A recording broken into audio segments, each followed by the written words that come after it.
Go. Tell me when you're ready. Ready? Shoot. Whenever you're ready.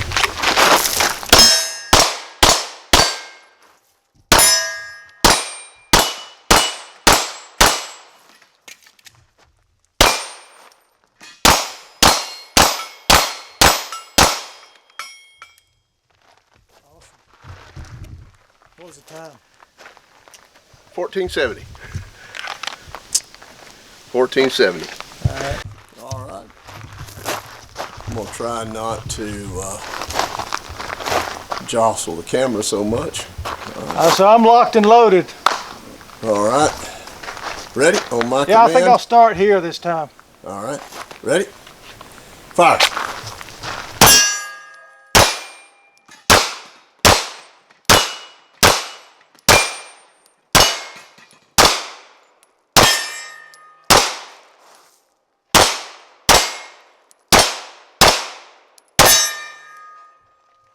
Very good.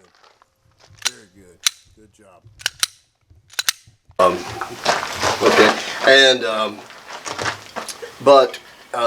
look at one of Tracy's earlier videos that he describes the difference between a striker fired gun, a hammer fired gun, a single action gun, a single action double action, and of course revolvers. Don't discount revolvers for personal self-defense. They're still very viable. The biggest tip that I would give someone that is looking to get into defensive carry of firearms is, number one, don't just go to a gun shop and buy one.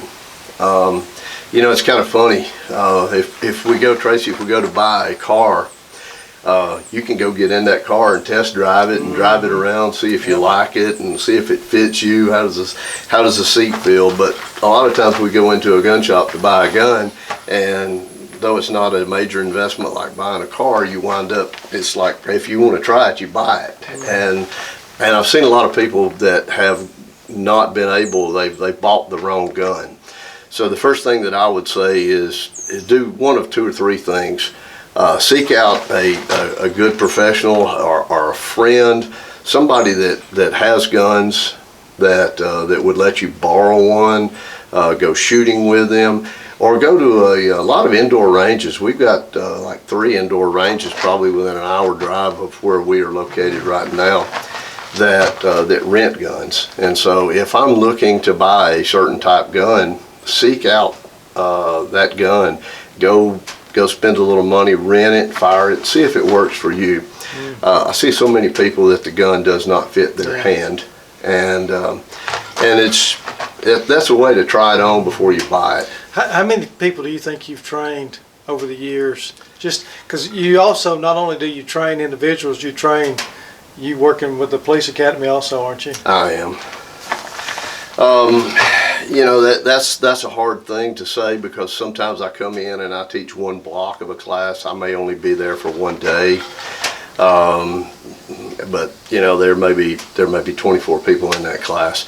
Private classes, I usually limit them to somewhere between 6 or 12 people, but you know, it adds up over the years when you do, you know, a dozen classes a year, and then you add these law enforcement classes in from not only APOs but other agencies that we go to and do that. So it's been quite a few. So what we're saying, Matt has trained a lot of people, and what he's trying to offer some good, clear advice to you. If maybe you have a firearm but you're not very proficient with it, and you know, maybe you realize you really can't hit the target very well, and you need some professional training. Well, Matt he's one of those professionals, but there may be one in your area. If you are in this area, let's say the ABC Triangle, Atlanta, Birmingham, or Chattanooga, you're only about an hour to hour and a half drive to Matt's range. He has a range right here on this property, and if we'll put his contact information on this video, and if you'll contact him and make arrangements, he'll provide a day of training, or ever how many days you might need. Good, safe training. But let me also add this. Matt's already alluded to. We both love Jesus. We're both Christian men, and we're non-violent men. We don't believe in violence as to solve the world's problems. We're nonviolent. However, we also believe in protecting our loved ones and the innocent. And so that's why we train with firearms, and that's why we conceal carry. Yes. And you might be the same way. You Yeah. might say, we don't ever want to shoot anybody. I hope I never have to shoot someone. We were in law enforcement. We've used our guns. Had to use them every day, and carried. And but I say use them. We didn't have to shoot anybody, but we had them, and there was always that possibility. But I prayed every day that I wouldn't have to. And then Matt did too. Absolutely. So, if you're a Christian man or woman out there and you're thinking about self-defense and want to be able to protect your loved ones, then watch these videos. But the video is not going to take the place of actual training, right, Matt? Oh no, you want hands-on training, definitely. You want to do that, and you also want repetition. Yes. So there's certain things that go into that, and there's tons of good firearms instructors literally across the country today. So seek them out, vet them just a little bit, quick internet search, train with multiple ones. I would suggest that too. So, but absolutely, but don't buy the first firearm. Don't walk into a gun shop, buy the first firearm you pick up. Don't buy it because it's got a good internet video review. Look for certain criteria. Does it match your size? Does it match your hand? Does your hand fit the weapon? And sometimes smaller is not always better. I've seen ladies come up here with a small J-frame, which is a great gun. I love them. We both use them occasionally, small pocket carry guns. Not the best in the world, but sometimes that's all we have. But they can be very hard to shoot and very violent because of their lightweight, small size. So sometimes a smaller gun, and so don't think that I want just a little one. I usually see that at least one person in every church security class, Tracy, shows up with a little small pocket gun or what we call a subcompact gun, and that would be like one of the probably a 43X, Yeah. 43X or something smaller. And generally what happens is they generally, when we start putting them through the drills of what may be required, they generally see the lack there. And so Go back and look at the ones I did on the LCP2 and the 43X, and I'll talk about the difficulty of mastering, really getting accurate and proficient with those smaller handguns, because they're just difficult. I mean, you can do it, but it's going to take thousands and thousands of rounds. Well, and one of the things I point out is there's three things in order to accomplish good self-defense. Number one, you have to have the will. Okay. You have to make that a decision that I am going to not be a victim. You have to have the will. You have to have the skill. And the last thing is you have to have the equipment.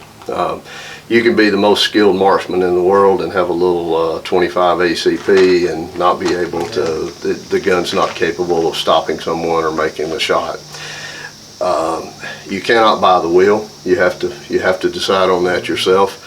Skill can be acquired and equipment can be acquired, but it is a three-legged stool upon which self-defense rests. Okay. That's correct. Just like Colonel Cooper pointed out, DVC, speed, power, and accuracy. It's a three-legged stool. You have to have all three.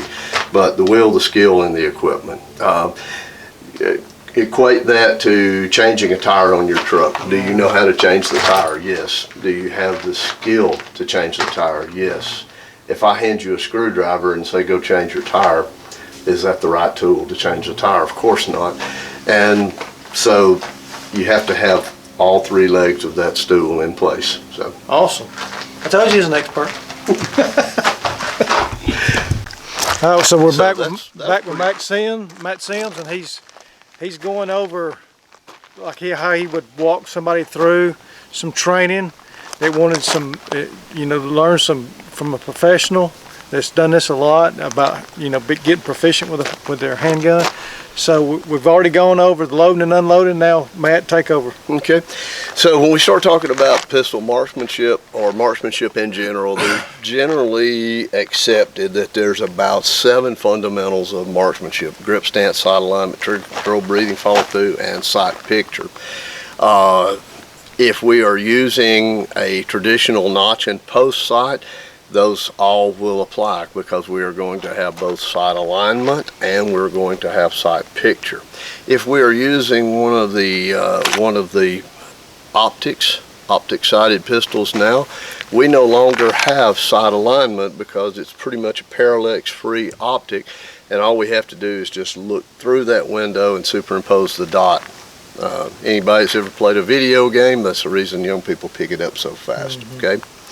But of those, we want to focus on probably the most important ones. And that is what I call the gist, which I stole from my cousin, gist of shooting, GST, just. And that is grip, sights, and trigger, okay? And so those are the 3 that we're going to focus on. Breathing is important. If you will see, if you're a hunter, you'll know right before you're ready to take that precise shot on a deer, you'll see them, you'll see a sniper that'll breathe and shoot during that natural respiratory pause. That is important. Your stance is important, but as we start teaching CQB, we start teaching building clearing and things like that, we've noticed that stances are very dynamic and fluid. And if I'm looking around a right-hand corner, my stance is going to be very vastly different than I'm working around the left-hand corner. So we don't call them stance anymore. We call it stances, and we refer to it as a shooting platform. The principles that are guiding that right there is that stance needs to be stable. It needs to provide you a good platform to fire the gun from.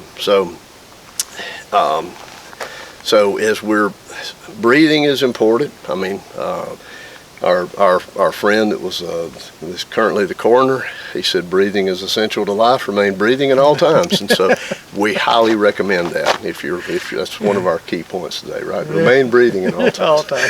So breathing is important, but I can pretty well tell you from a little bit of experience and a lot of things that if someone is seeking to take your life, you're probably going to be breathing pretty hard. Oh yeah. So we have to learn to fight through that. If you are hunting and you're looking for the absolute pure marksmanship, yes, we're looking for that natural respiratory pause. Okay. So, but of the grip, stance, sight alignment, trigger control, breathing, follow through, and sight picture, the ones that we deem the most important are the grips, the sights, and the trigger. Okay. So let's start with those right there. Let's start with the grip on the gun, and let's look at the foundations of those right there. And I'm going to slip around to this side right here, and mainly so